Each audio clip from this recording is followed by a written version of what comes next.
അസ്ത്ര, India വികസിപ്പിച്ചെടുക്കുന്ന പുതിയ missile. India ഏത് പ്രതിരോധ മേഖലയിൽ എന്ത് വളർച്ച നേടിയാലും അതിൽ ഭയം കൊള്ളുന്നത് ചൈനയും പാകിസ്ഥാനുമാണ്. ഇന്ത്യ ഇത്തരത്തിൽ ഒരു മിസൈൽ വികസിപ്പിക്കുമ്പോൾ അത് എന്തൊക്കെ ലക്ഷ്യം വെച്ചിട്ടാണ്? അതായത് നമുക്ക് സാധാരണഗതിയിൽ അറിയാം, വ്യോമ പ്രതിരോധത്തിലാണ് ഇന്ത്യ ഏറ്റവും കൂടുതൽ ഊന്നൽ നൽകുന്നത്. വ്യോമ പ്രതിരോധ രംഗത്തേക്ക് ഇന്ത്യ കടന്നു വന്നപ്പോൾ മറ്റ് രാജ്യങ്ങളൊന്നും പ്രതീക്ഷിച്ചില്ല ഇന്ത്യയിൽ നിന്ന് ഇത്രയും വലിയ, ഇത്രയും ശേഷിയുള്ള, ഇത്രയും കരുത്തുള്ള, പ്രതിരോധത്തിൻ്റെ മികവുള്ള ഒരു ആയുധം വരുമെന്ന് ഒരിക്കലും ഈ പറയുന്ന രാജ്യങ്ങളൊന്നും തന്നെ, പ്രത്യേകിച്ച് പാശ്ചാത്യ രാജ്യങ്ങളൊന്നും തന്നെ വിശ്വസിച്ചിരുന്നില്ല. ഇല്ലെങ്കിൽ അവർക്ക് അങ്ങനെ കണക്കാക്കാൻ കഴിഞ്ഞിരുന്നില്ല. കാരണം ഒരു മൂന്നാംകിട രാജ്യമായിട്ടൊക്കെയല്ലേ ഇവർ നമ്മളെ വിലയിരുത്തുന്നത്. നമ്മുടെ ഇന്ത്യ എന്ന് പറയുമ്പോൾ ചേരികളൊക്കെ നിറഞ്ഞ അഴുക്കുപുരണ്ട കുറേ നഗരങ്ങളൊക്കെ ആണെന്നാണ് അവരുടെ വിചാരം. പക്ഷെ അങ്ങനെയല്ല എന്നുള്ളത് ഇന്ത്യ ഓരോ ഘട്ടങ്ങളിലും തെളിയിച്ചുകൊണ്ടിരിക്കുന്നു. ഇപ്പോൾ വന്നിരിക്കുന്ന ഏറ്റവും പ്രധാനപ്പെട്ട വാർത്ത എന്ന് പറയുന്നത് അസ്ത്ര മിസൈലിൻ്റെ പരീക്ഷണം വിജയം എന്നുള്ളതാണ്. അസ്ത്ര മിസൈൽ ഇന്ത്യ വികസിപ്പിച്ചെടുത്ത് DRDO ആണ് വികസിപ്പിച്ചത്. വലിയ കരുത്തുള്ള മിസൈലാണ്. ഇതിൻ്റെ പ്രത്യേകത എന്ന് പറഞ്ഞു കഴിഞ്ഞാൽ ലോങ് റേഞ്ചോ ഇല്ലെങ്കിൽ വലിയ സ്ഫോടന ശേഷിയോ, ഇല്ലെങ്കിൽ അങ്ങനെ സ്ഫോടന ശേഷി ഉണ്ടില്ല എന്ന് പറയില്ല, അങ്ങനെ എന്തെങ്കിലും അല്ല. പക്ഷേ ഇതിൻ്റെ പ്രിസിഷനാണ്, കൃത്യതയോടുകൂടി ആക്രമണം നടത്തുക എന്നുള്ളതാണ് ഈ എയർ ടു എയർ മിസൈലിൻ്റെ പ്രത്യേകത. Beyond visual range air to air missile എന്നാണ് പറയുന്നത്. BVRAAM വിജയകരമായിട്ട് വിക്ഷേപിച്ചിരിക്കുന്നു, പരീക്ഷിച്ചിരുന്നു. DRDO ആണ് ഇത് തദ്ദേശീയമായി വികസിപ്പിച്ചത്. ഒപ്പം ഇതിൻ്റെ പരീക്ഷണം വ്യോമസേനയുടെ സഹായത്തോടു കൂടിയായിരുന്നു. അതായത് സുഖോയ് വിമാനത്തിൽ ഘടിപ്പിച്ച ശേഷമാണ് അതിൽ നിന്നാണ് ഈ മിസൈൽ വിക്ഷേപിച്ചത്. അതായത് മറ്റൊരു വ്യോമ ആക്രമണം ഉണ്ടായാൽ അതിനെ ചെറുക്കാൻ വേണ്ടിയിട്ട് കൂടി ഇതിന് കരുത്തുണ്ട് എന്നുള്ളതാണ് ഈ മിസൈലിൻ്റെ പ്രത്യേകത. അതായത് ഒരു ഡ്രോൺ വരുന്നു, വലിയ തോതിലുള്ള ഡ്രോൺ ആക്രമണം ഉണ്ടാകുമ്പോൾ അതിനെ കൃത്യമായിട്ട് 100 കിലോമീറ്ററാണ് അതിൻ്റെ റേഞ്ച് എന്ന് പറയുന്നത്. ആ 100 കിലോമീറ്റർ റേഞ്ചിൽ ഏത് ആക്രമണം വന്നാലും അതിനെ കൃത്യമായി നിരീക്ഷിക്കാൻ, അതിനെ ആദ്യം ഇത് കണ്ടെത്തി അതിനെ നിരീക്ഷിച്ച് അതിൻ്റെ ലോക്ക് ചെയ്യുക എന്ന് പറഞ്ഞു കഴിഞ്ഞാൽ, റഡാറിൽ ലോക്ക് ചെയ്യുക എന്ന് പറഞ്ഞു കഴിഞ്ഞാൽ റേഡിയോ ഫ്രീക്വൻസി ഉപയോഗിച്ചാണ് അത് ട്രേസ് ചെയ്യുന്നത്. ലോക്ക് ചെയ്ത് കഴിഞ്ഞാൽ അതിനെ കൃത്യമായിട്ട് നശിപ്പിക്കാൻ കഴിയും. ആ രീതിയിലുള്ള ഒരു വ്യോമ പ്രതിരോധ ആയുധമാണ് അസ്ത്ര എന്നുള്ളത്.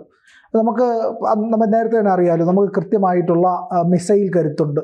കാരണം മിസൈൽ മാനായിട്ടുള്ള നമ്മുടെ അബ്ദുൽ കലാമിനെ പോലെയുള്ള മനുഷ്യർ, വലിയ കരുത്തുള്ള ആൾക്കാർ, അവർക്ക് നമുക്ക് എല്ലാ കാലത്തും ഇന്ത്യയിലെ ഓരോ ജനങ്ങളും അവരോട് കടപ്പെട്ടിരിക്കുകയാണ്. അവർ വികസിപ്പിച്ച് തന്നതാണ് ഈ പറയുന്ന നമ്മളുടെ മിസൈൽ ടെക്നോളജി എന്നാണ്. അത് ദിനം പ്രതി പുതിയ തലമുറ അതിനെ കൂടുതൽ വികസിപ്പിച്ചതിൻ്റെ പ്രിസിഷനൊക്കെ, ആക്യുറസിയൊക്കെ കൂട്ടിക്കൊണ്ടുവരുന്നു. ഇവിടെ ബ്രഹ്മോസിൻ്റെ കാര്യം നമുക്കറിയാം കൃത്യമായിട്ട്. ബ്രഹ്മോസ് അതായത് അന്തർവാഹിനിയിൽ നിന്ന്, ഈ പറയുന്ന പോലെ ഷിപ്പിൽ നിന്ന്, ഈ കരയിൽ നിന്ന്, ആകാശത്ത് നിന്നൊക്കെ പ്രയോഗിക്കാൻ കഴിയുന്ന അത്രയും ശേഷിയുള്ള ഒരു മിസൈലാണ്. നമ്മൾ പാകിസ്ഥാൻ്റെ കിർണ ഹിൽസിലൊക്കെ നമ്മൾ എത്തരത്തിലാണ് ആക്രമണം നടത്തിയതെന്നുള്ളത് ആ ബ്രഹ്മോസ് മിസൈലിൻ്റെ കരുത്ത് കൊണ്ട് നമുക്കറിയാം. അപ്പോൾ ഇവിടെ ഭയം പാകിസ്ഥാനും ചൈനയ്ക്കുമാണ് തന്നെ പറഞ്ഞല്ലോ. അതിൻ്റെ കാരണം ഇതാണ്. PL-15 ചൈനയ്ക്ക് പാകിസ്ഥാന് കൊടുക്കുക, പാകിസ്ഥാനെടുത്ത് നമുക്ക് നേരെ അടിക്കുകയൊക്കെ ചെയ്തു. അപ്പോൾ അങ്ങനെ ആക്രമിച്ചപ്പോൾ നമുക്ക് അതിൻ്റെ മിസൈലിൻ്റെ ഭാഗങ്ങൾ കിട്ടി. മിസൈൽ ആകെ പൊട്ടി വീണ, നമ്മൾ തകർത്തിട്ട മിസൈൽ.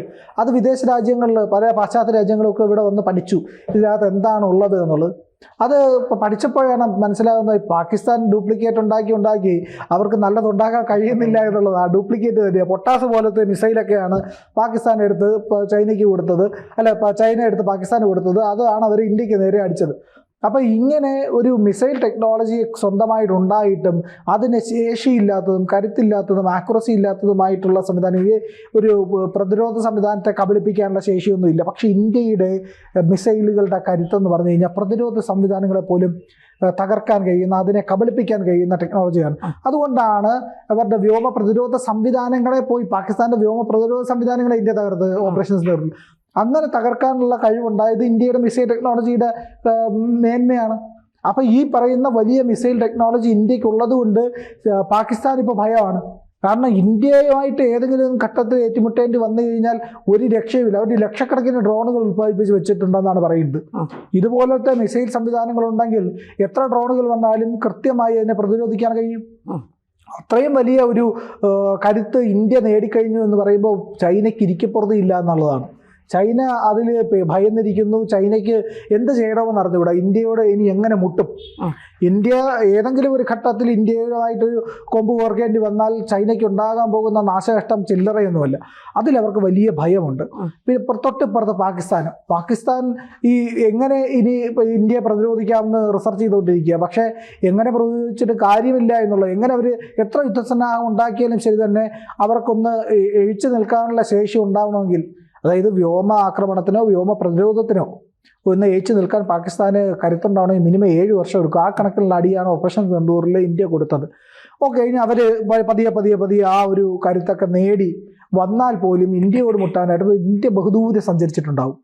നമ്മൾ ആ ഒരു രീതിയിലാണ് മുന്നേറിക്കൊണ്ടിരിക്കുന്നത്. നമുക്കറിയാം, നമ്മുടെ ഭാർഗവാസ്ത്ര എന്ന് പറയുന്ന മിസൈൽ ഇതുപോലെ തന്നെയാണ്.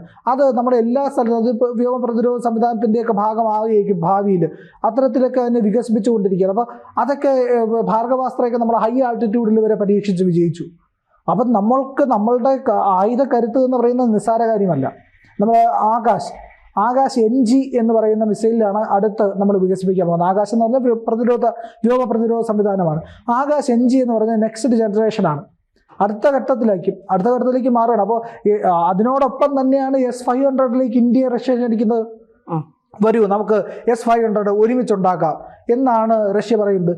അങ്ങനെ ഇന്ത്യയും റഷ്യയും തമ്മിൽ സംയുക്തമായി S-500 നിർമ്മിക്കുകയാണെങ്കിൽ അതിൻ്റെ ടെക്നോളജി ഉറപ്പായിട്ടും ഇന്ത്യക്ക് കിട്ടുമ്പോഴത്തേക്ക് ഇന്ത്യയുടെ വ്യോമ പ്രതിരോധ കരുത്ത് ഇന്നുള്ളതിൻ്റെ ഇരട്ടിയായി. ഈ പറയുന്ന താടും അയൺ ഡോമും ഒക്കെ ഉണ്ടായിട്ടും ഇസ്രായേലിലേക്ക് മിസൈലുകൾ വന്ന് പതിച്ചത് നമ്മൾ കണ്ടതാണ്. അവിടെ ഒരുപാട് ആൾക്കാർ മരിക്കുകയും ചെയ്തു. അപ്പോൾ ഇങ്ങനെ ആൾക്കാർ മരിക്കുകയൊക്കെ ഉണ്ടായ ഘട്ടത്തിലാണ് ഇന്ത്യയുടെ വ്യോമ പ്രതിരോധ സംവിധാനങ്ങൾ ഒരു മിസൈല് പോലും ഇന്ത്യയിൽ പതിക്കാത്ത രീതിയിലേക്ക് അവിടെ പ്രതിരോധം സൃഷ്ടിച്ചത്. അത് നിസ്സാര കാര്യമല്ല. അതുകൊണ്ടാണ് ഇന്ത്യയുടെ ആയുധങ്ങൾ തേടി മറ്റ് രാജ്യങ്ങളെത്തുന്നത്. ഇപ്പോൾ ഏതൊക്കെ രാജ്യങ്ങൾ നമുക്ക് എട്ടൊന്ന് എടുത്തു നോക്കാം. മലേഷ്യ എത്തി, സിംഗപ്പൂർ എത്തി, തായ്വാൻ എത്തി, ബ്രസീൽ എത്തി, ഇന്തോനേഷ്യ വന്നു, സൗദി അറേബ്യ വന്നു, മറ്റ് പല രാജ്യങ്ങളും, അറബ് രാജ്യങ്ങൾ നിരവധി പേര്, അർമേനിയ വന്നു. അപ്പോൾ ഈ രാജ്യങ്ങളെല്ലാം വന്ന് നമ്മളോട് ആയുധം ചോദിക്കുകയാണ്. ആ ഒരു രീതിയിലേക്ക് ഇന്ത്യ മാറി. പിനാക എന്ന് പറയുന്ന നമ്മുടെ റോക്കറ്റ് ലോഞ്ചിങ് സിസ്റ്റം, അത് ഫ്രാൻസ് ചോദിച്ചു. ഇത്രയും ഗംഭീരമായിട്ടുള്ള റോക്കറ്റ് ലോഞ്ചിങ് സിസ്റ്റം ഉണ്ടല്ലോ ഇന്ത്യക്ക്, അത് ഞങ്ങൾക്ക് കൈമാറാമോ? ഇന്ത്യ പറഞ്ഞു കൈമാറാം. അപ്പോൾ ആയുധ കയറ്റുമതിയിൽ ഇന്ത്യ മുമ്പ് ലക്ഷ്യം വെച്ചിരുന്ന 50,000 കോടിയാണ്. വാർഷികമായിട്ട് 50,000 കോടിയുടെ ആയുധം നൽകാൻ അല്ലെങ്കിൽ വിൽക്കാൻ, വ്യാപാരം നടത്താൻ. എനിക്ക് തോന്നുന്നത് അതിൻ്റെ ഇരട്ടിയിലേക്ക് പോകാനുള്ള എല്ലാ സാധ്യതയുണ്ട്. ഇന്ത്യയുടെ വളർച്ച പൂർത്തിയാകുമ്പോൾ, ആയുധ കരുത്തിൻ്റെ ഗവേഷണങ്ങൾ മുന്നോട്ട് പോകുമ്പോൾ ഇന്ത്യ 1 ലക്ഷം കോടിയിലേക്കൊക്കെ എത്തിയിരിക്കും നമ്മുടെ വ്യാപാരം, ആയുധ വ്യാപാരം. ഇന്ത്യ അങ്ങനെ പ്രൈവറ്റ് സെക്ടറിലും പബ്ലിക് സെക്ടറിലും എല്ലാം ഇന്ത്യ ആയുധങ്ങൾ നിർമ്മിക്കുന്നുണ്ട്. ഇന്ത്യ തദ്ദേശീയമായി വികസിപ്പിച്ച ഓരോ ആയുധവും ഇന്ത്യയുടെ കരുത്തായി മാറുക മാത്രമല്ല, ലോക വിപണിയിലേക്ക് കൂടി എത്തുന്നു എന്നുള്ളതാണ് അതിൻ്റെ ഏറ്റവും പുതിയ നാഴികക്കല്ലാണ് ഇപ്പോൾ നിർമ്മിച്ച അസ്ത്ര.